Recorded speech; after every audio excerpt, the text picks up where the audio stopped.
The United States imports oil from Saudi Arabia, cars from Japan, TVs from Korea, and whiskey from Scotland.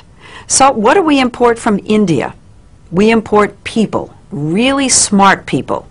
And as you're about to see, the smartest, most successful, most influential Indians who've migrated to the U.S. seem to share a common credential. They're graduates of the Indian Institute of Technology, better known as IIT. Made up of 7 campuses throughout India, IIT may be the most important university you've never heard of. This is IIT Bombay. Put Harvard, MIT, and Princeton together, and you begin to get an idea of the status of this school in India. You compute the capacity of the column. IIT is dedicated to producing world-class chemical, electrical, and computer engineers. And then you plug this back in and you... With a curriculum that may be the most rigorous in the world. Just outside the campus gates, the slums, congestion, and chaos of Bombay are overwhelming. Inside, it's quiet and uncrowded, and by Indian standards, very well equipped. Getting here is the fervent dream of nearly every schoolboy. With a population of over 1 billion people in India, competition to get into the IITs is ferocious. Last year, 178,000 high school seniors took the entrance exam called the JEE. Just over 3,500 were accepted, or less than 2%. Compare that with Harvard, say, which accepts about 10% of its applicants. The IITs probably are the hardest school in the world to get into. In the whole world. To the best of my knowledge. Vinod Khosla got into IIT about 30 years ago. After graduating, he came to the U.S., co-founded Sun Microsystems, and became one of Silicon Valley's most important venture capitalists. He's one of thousands of IIT graduates who've made it big in the U.S. How significant would you say the impact of IIT graduates has been on the American technology revolution? It's far greater than most people realize. Microsoft, Intel, PCs, Sun Microsystems, you name it. I can't imagine a major area where Indian IIT engineers haven't played a leading role. Leading role? A leading role, and of course the American consumer in the American business, in the end, is the beneficiary of that. It isn't just high tech. The head of the giant consulting firm McKinsey & Company is an IIT grad. So is the vice chairman of Citigroup and the former CEO of U.S. Airways. Fortune 500 headhunters are always on the lookout for that IIT degree. That they are favored over almost anybody else. If you're a WASP walking in for a job, you wouldn't have as much pre-assigned credibility as you do if you're an engineer from IIT. 90% of IIT students are male, and the young men we met in Bombay know they're hot commodities. The American companies love the kids from IIT. Thank goodness. That's what we've heard. That's what we've heard too. After I leave IIT Bombay, I hope to get a good job. So it can be a ticket to another way of life. Yes. Yeah, definitely. And a ticket out of India. How many of you think that you're going to end up in the United States? For a while, I think all of us would be there. Maybe at for some work. stage. At some stage. That's not the way it was supposed to be. I want my country to be strong. Nehru, India's first prime minister, created IIT 50 years ago, just after independence, to train the scientists and engineers he knew the nation would need to move from medieval to modern.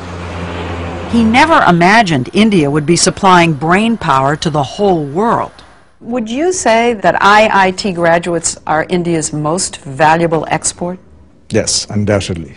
N. Ram, one of India's leading journalists, says that because the stakes are so high, a kid starts preparing early. Age 7, 8, 10. By the 10 you know whether you're made for it or not. This is the truth or not? And at least half of these 10-year-olds told us they think they're made for it. But just standing out in school won't be enough. Two valences to the other. At about 16, they enroll in a prep class where they're drilled for the IIT entrance exam. There are even pre-dawn tutoring classes. 4:30 to about 8, they're grilled, and then they go to school, Regular school. regular school. 4:30 to 8 a.m. Yes. Are you saying they do that every day? Yes, every day for that period. 2 years. Particularly 2 years. Classes 11 and 12, you do nothing but study. And parents hover and push and fret. I normally stay up all night and study for my exams. So during this preparation, my mother never used to let me prepare my own cup of tea. So if you stayed up all night, she stayed up all night to make your stay tea? up with me, yeah. After years of preparation, the day they and their families believe will make or break the future finally arrives. On the day of the exam, my dad, my mom, and my younger brother, they all accompanied me to the center. I said, okay, now you can leave. I'll come home on my own. But I was literally amazed when I came back out of the center and see my parents and brother still waiting for me outside the center.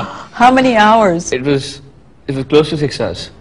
6 hours of testing, then an excruciating month-long wait for the results. They put them up on the web and you can call Phone, them you up, can call and them. after 10 days you get a letter. So But it's on the web so everybody knows. Yeah. Yeah. You never get your marks. You just Nobody get your knows. All India rank. You just get your rank. Rank, so you first, second, third in the country. Right. Yeah. So it goes from So 1 to everybody 1 to knows. 3,000 roughly. So if you were 2,999, everybody knows. Everybody knows, and you're considered really lucky. The top rankers get their photographs in the paper and all. So The high ranks, the high Yeah, ranks. he's one of of them. course. You were one of them? Yeah, somewhat. Yeah. What number? I was 196. Did you get your picture in the paper? Oh yeah. The ranking isn't just an ego trip. The top kids get to choose which campus they want and which major. It's a big deal in India. It is. Narayana Murthy, founder of the huge software company Infosys, is known as the Bill Gates of India. It's very easy to lose hope in this country.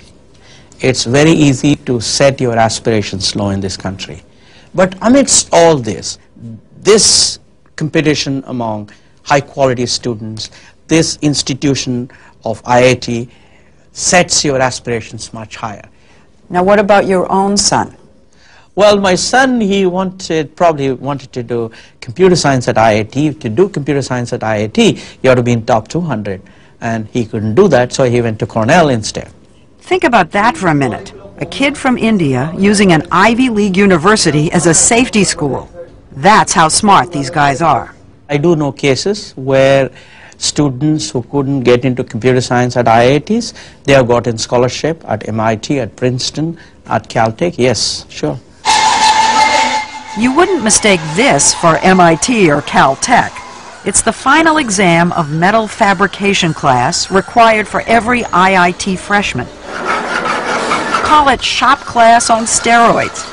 Using just a saw and a file, students have to cut quarter-inch steel into an assigned shape, measured to the millimeter. It's an illustration of IIT's emphasis on engineering basics, precision, and discipline. Nobody majors in music at IIT. The education is not well-rounded. But in science and technology, IIT undergraduates leave their American counterparts in the dust. When I finished IIT Delhi and went to Carnegie Mellon for my master's, I thought I was cruising all the way through Carnegie Mellon because it was so easy relative to the education I had gotten at IIT Delhi. If you think of engineering students as nerds, not particularly bold or creative, IIT somehow breaks the mold. It turns computer geeks into risk takers and leaders. I'm wondering why so many IIT graduates are entrepreneurs. Why so many do start their own companies. I think it's because of the confidence. We are lucky enough to be told by people around us that we're good and that we have a bright future, and that gives us a lot of confidence. There's something else. Students act like entrepreneurs the whole time they're at IIT. They run everything in the dorms, which might be mistaken for cell blocks if not for all the Pentium 4 PCs. They organize the sports themselves. They even hire the chefs and pick the food in the mess halls. And unlike so many other institutions in India, they all know they're here because they deserve to be here. Can you slip somebody a couple of rupees and say, come on, get my son in? No, no, never. Impossible? Impossible, impossible. There is no corruption. It's a pure meritocracy. IIT may also be one of the best educational bargains in the world. It costs a family just about $700 a year for room, board, and tuition. That's less than 20% of the true cost. The Indian government subsidizes all the rest.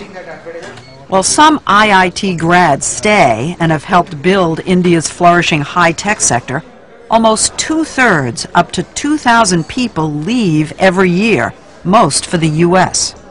Some people would say you're subsidizing factories which produce largely for the higher end of the American employment market. So there's this debate here that says, why are we spending so much money to educate these brilliant young men who just leave?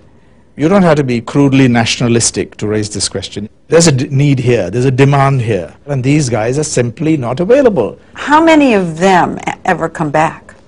Very small percentage. But my view is that we also have to work harder here to make it attractive for them to come back. Murthy is doing his part. His software company, Infosys, hires about 150 IIT graduates every year to stay and work in India. He says the brain drain doesn't worry him. Sure, Nehru wanted all these young men and women to contribute to the success of India, and they are contributing to the success of India in some way, because today the respect for the Indian professional is much higher in the United States than what it was in the 50s. But does that translate into investment money coming into India? Some of these people who have reached the higher echelons in the corporate world in the US, you know, they have persuaded their corporations to start operations in India, whether it's Texas Instruments, whether it's General Electric, whether it's Citibank. So it does mean investment back here? Oh yes, it does mean. I have no question that India now is benefiting significantly from the cycling of knowledge, the back and forth, no question about it.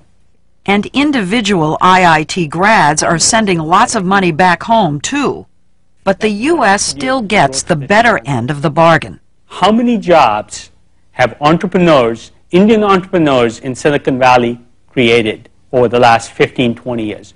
Hundreds of thousands, I would guess. For this society? For this society here in America. For America to be able to pick off this human capital, these well-trained engineers with great minds, is a great deal.